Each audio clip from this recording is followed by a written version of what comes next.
ఎంత మొత్తుకున్నా ప్రజలు నమ్మనప్పుడు మనం ఏం చేస్తాం? చేతులు కాలాక ఆకులు పట్టుకుంటే ఏం లాభం? ఇలాంటివి ముందే గ్రహించి ఉంటే బహుశా బాగుండేమో. కానీ చంద్రబాబు ఆ పని ఎప్పుడు చేయలేదు.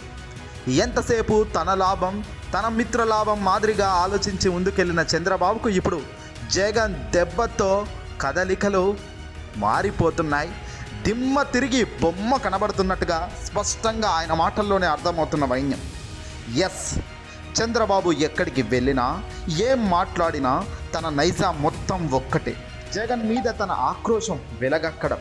జగన్ అంటే ఒక మూర్ఖుడు, ఒక దరిద్రుడు, అసలు ప్రపంచంలోనే జగన్ అంట పుట్టుక ఇంకెవడికి లేదు అన్నట్టుగా జనాల ముందు చంద్రబాబు చెబుతున్న మాటలు వింటుంటే జనాలు విరగబడి నవ్వుతున్నారు. సీఎం జగన్మోహన్ రెడ్డి గారిని తిడుతున్నందుకు కాదండోయ్, చంద్రబాబు ఫ్రస్ట్రేషన్, చంద్రబాబు మెదడులో ఉన్న ఆలోచనలు ఏ విధంగా ఉన్నాయో ప్రజలు గ్రహించి నవ్వుతున్నారు. ఎస్, తాజాగా పొన్నూరులో చంద్రబాబు ఇటీవల మాట్లాడిన సంగతి మనకు తెలిసిందే.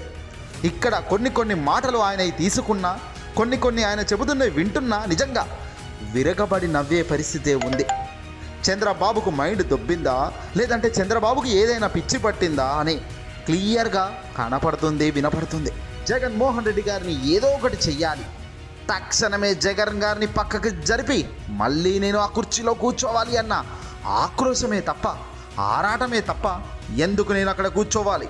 40 ఏళ్ల రాజకీయ చరిత్ర అని చెబుతున్న నేను, 14 ఏళ్ళు ముఖ్యమంత్రిగా ఉన్నాను అని చెప్తున్న నేను, ప్రజల నాడి ఎందుకు పట్టుకోలేదు అనే ఫ్రస్ట్రేషన్ చంద్రబాబులో ఇప్పుడు మొదలైంది.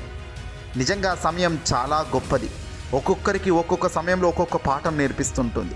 తాజాగా చంద్రబాబుకు సమయం నేర్పించిన పాఠం నిజంగా అద్భుతమే. జగన్ ఐరన్ లెగ్ అంట. ప్రమాణ స్వీకారం రోజే యుద్ధం ప్రకటించారట. ఇంజనీర్లు పోలవరం విడిచి పారిపోయారట. జగన్ చేసిందే ఒక తప్పట. పోలవరం మొత్తం చంద్రబాబే చేశాడట. పోలవరం డ్యాము దరిద్రంగా కాపర్ డ్యామ్ ఎలా నిర్మిస్తారు అని వైసీపీ అడుగుతున్న ప్రశ్నకు చంద్రబాబు చెబుతున్న సమాధానం, మీరు ప్రమాణ స్వీకారం చేసిన మరుసటి రోజు నుంచే వర్షాలు పడి మీ దరిద్రం బాలేకే ఇదంతా జరిగిందన్నట్టుగా చిత్రీకరిస్తున్నారు. నిజంగా చంద్రబాబు మాటకు పొంతన లేదు, చెప్పే ప్రతి కామెంట్కు విలువ లేదు. ఇక ప్రజలెందుకు నమ్ముతారయ్యా, ప్రజలెందుకు ఓటేస్తారయ్యా?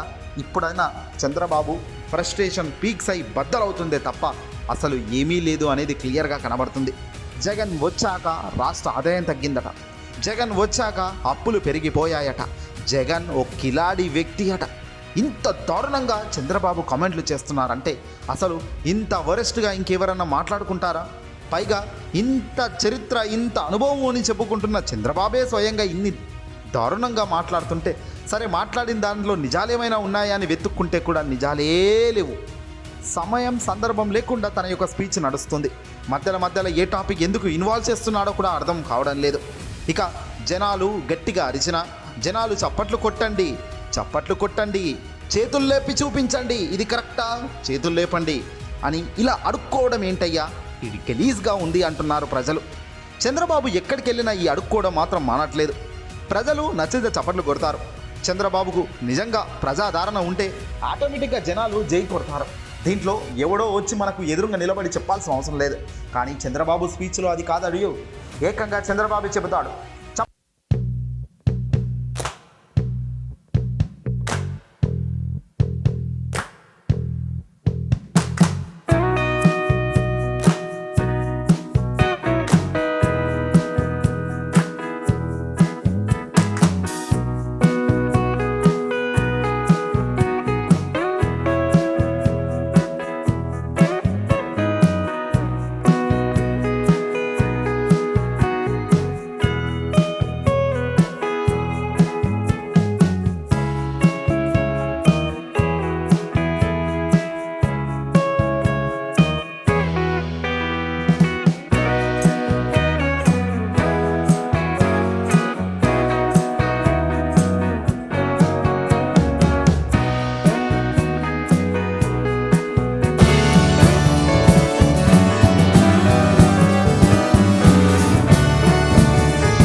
అనేది లేదు.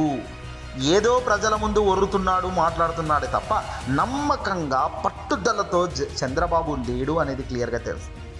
ఇక నెక్స్ట్ ఇక్కడ ముఖ్యమంత్రిగా జగన్ని చూద్దాం. జగన్ ఎప్పుడు కూడా పర్ఫెక్షన్గా ఉంటారు. అనుకున్న లక్ష్యం వైపు అనుకున్న అడుగులు వేస్తూ తనదైన పాలన చేస్తున్నారు.